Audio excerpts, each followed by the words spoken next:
अल्लाह के हबीब अलैहिस्सलाम ने दुआ दी, कहा ऐ अल्लाह उस मर्द पे रहम फरमा जो सुबह नमाज के लिए अपनी बीवी को जगाता है।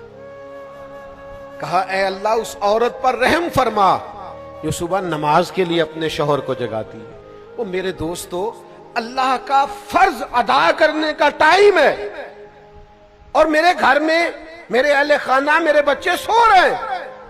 मेरी जिम्मेदारी तो यह थी कि मैं उनकी नींद ना देखता, शरीयत का कानून देखता, उठो वक्त नमाज है। लेकिन वो ये जरा देर से आया है, ये रात को जरा जागता रहा है, इसके पेपर्स के दिन। अब क्या बात कर रहे हैं आप? अपने घर के अंदर भी ये निजाम नहीं बना सकते? मैं तो उन बुजुर्गों को जानता हूं जो कहते थे, पुत्र आज मेरे लिए खाना ना बनाना, अगर तू नमाज के लिए बर वक्त नहीं उठ सकती तो मेरा बेटा, मेरे खाने का तो गुजारा हो जाएगा, मैं होटल से भी खा लूंगा, मुझे डर आता है। तो अल्लाह की हदों को तोड़ते, समझते नहीं बात। तो खुदारा थोड़ा सा शरीयत के माहौल में अपने आप को ढालिए।